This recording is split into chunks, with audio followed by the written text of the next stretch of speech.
देवो महेश्वरः गुरु साक्षात् परब्रह्म तस्मै श्री गुरवे नमः। तस्मै श्री गुरवे नमः।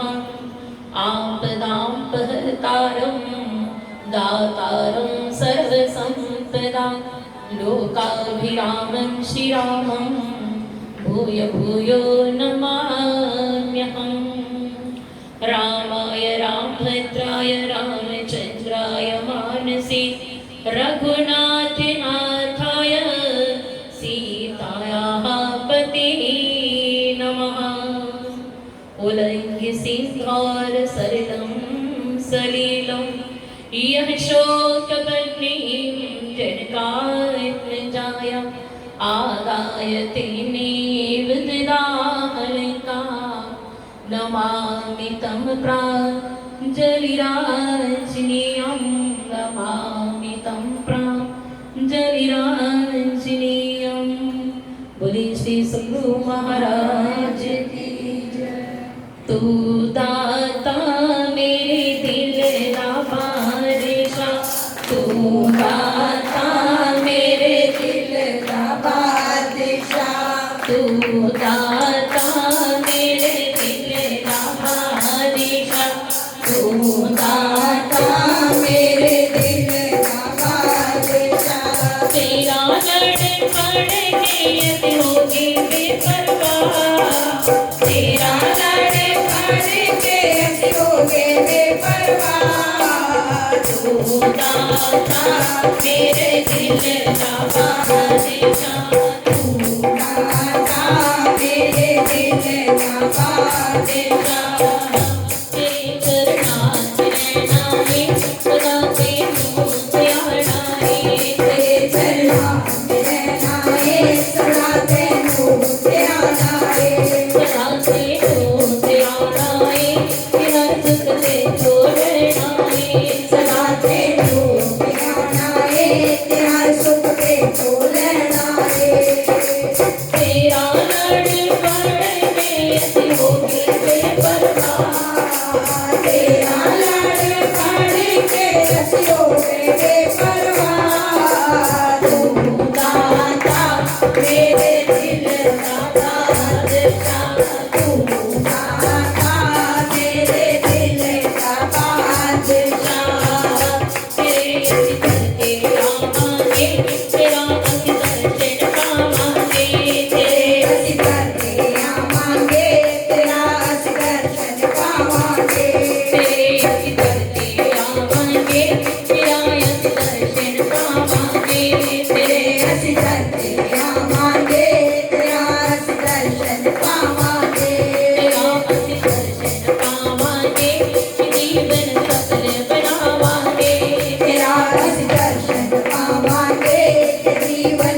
आदरणीय वंदनीय अर्चन त्याग के समर्थ ज्ञान के भंडार गुरुदेव के चरणों में मेरा कोटि कोटि प्रणाम। आदरणीय बड़े बहन जी एवं सत्कार आज गुरु पूर्णिमा के शुभ अवसर पर हम सब यहाँ इकट्ठे हुए हैं। तो गुरु का स्थान, गुरु को भगवान से भी बड़ा माना गया है। राम तनु पर गुरु ना विसारो, गुरु के सम हरि को ना निहारो। हरि ने जन्म दियो जग माही, गुरु ने आवा गवै मिटाई। ईश्वर ने हमें संसार में भेजा,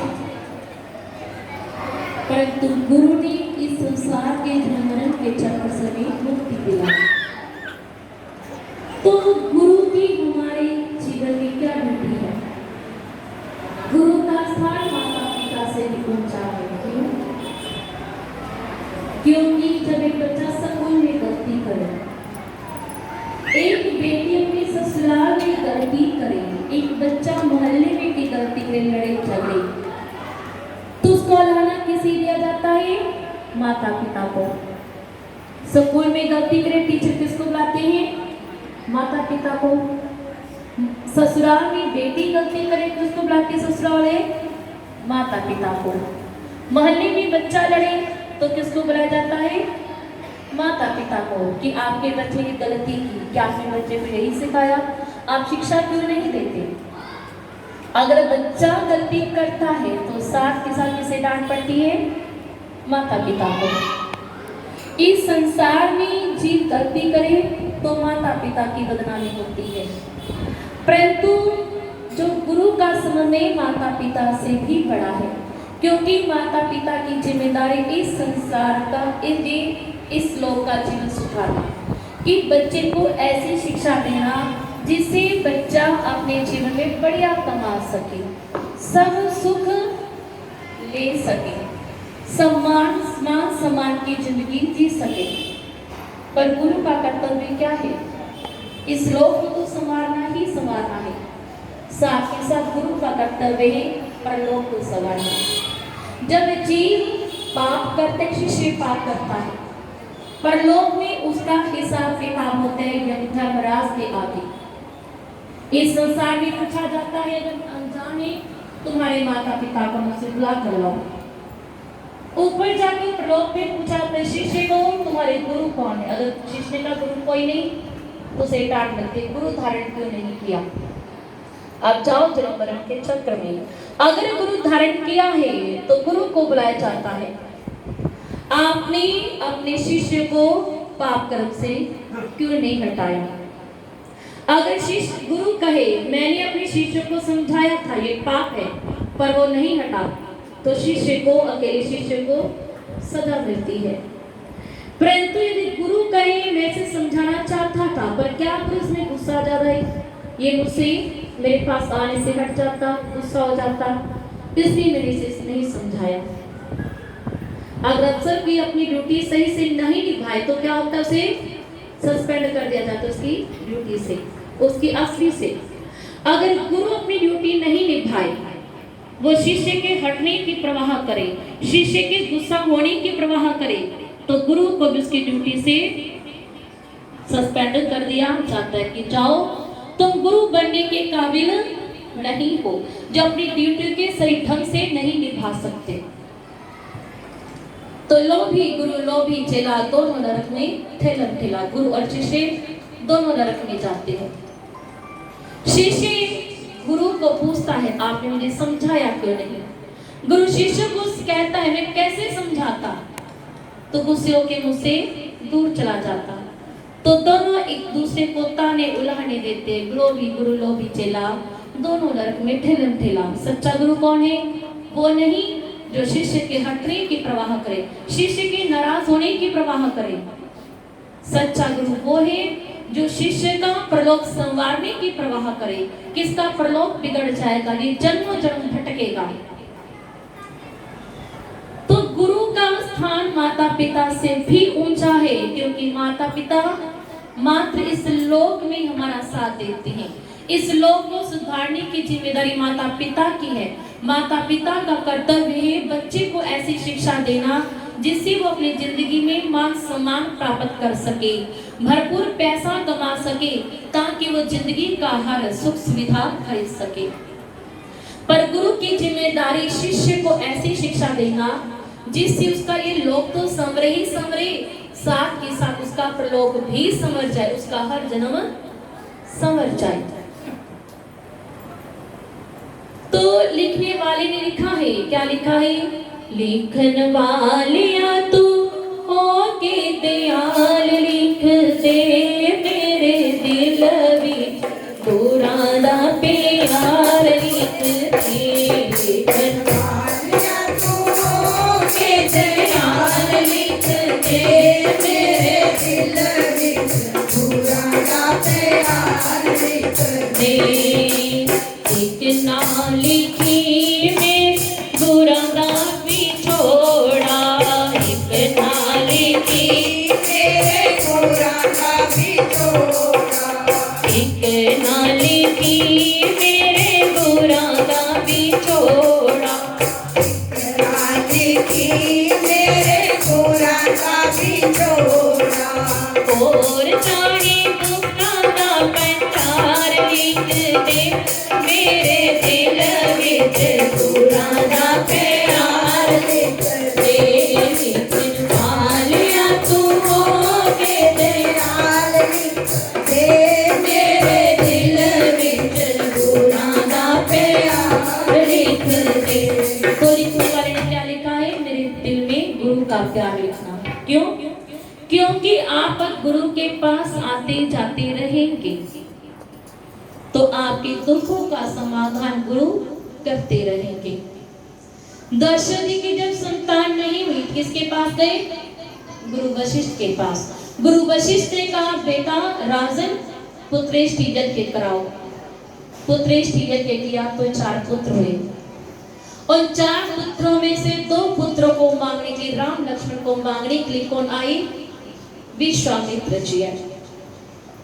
तो महाराज दशरथ मना कर रहे हैं कि नहीं, मुझे राम और लक्ष्मण को नहीं देना है।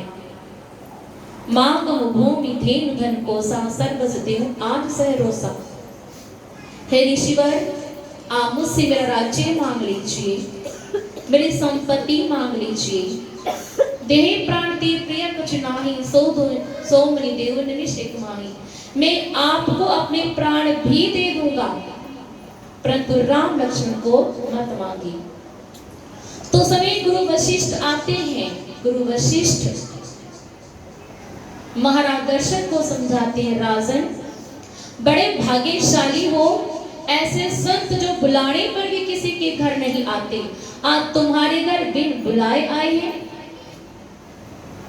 जब एक संत, एक गुरु जो बुलाने पर भी आपके घर में बड़ी मुश्किल से आते हैं, बिन बुलाए, बिना किसी कारण के आपके घर आ जाए आपसे कुछ मांगने के लिए, तो समझिए या तो आपको अपने जीवन में बहुत बड़ी खुशी मिलने वाली है, या आपके जीवन का कोई बहुत बड़ा कष्ट है जिसे मिटाने के लिए स्वयं अपने आप आपके पास चलकर आए हैं। क्योंकि बंदगी वाले महापुरुष बुलाने पर भी बड़ी मुश्किल से आते हैं। क्यों? क्योंकि जब गुरु एक संत शिष्य के घर जाता है, शिष्य संत को, गुरु को जो माथा टेकता, रुपए पैसे से माथा टेकता है, वस्त्र देता है, फल मिठाई देता है, वो उसे पता है कि मैंने क्या माथा टेका, क्या दिया। परंतु गुरु भी अपने शिष्य को कुछ देकर आता है। क्या देकर आता है? अपनी बंदगी देकर आता है। क्योंकि ये संसार लेन देन के आधार पर चलता है। आप दुकान पर जाओ, किसी दुकान पर जाओ, कपड़े की, करियाने की, जूते की, किसी भी दुकान पर जाओ, आप उसे बिना पैसा दिए उसे वो राशन मांगो, कपड़ा मांगो, जूता मांगो, दे देगा? नहीं देगा। आप पैसा देंगे तभी वो आपको सामान देगा। अगर आपने पैसा दिया, उसने सामान नहीं दिया, तो आप अगली बार वहां पर नहीं जाओगे, लड़ाई झगड़ा होगा। उसने आपको सामान दे दिया, आपने उसे पैसा नहीं दिया, तो लड़ाई झगड़ा।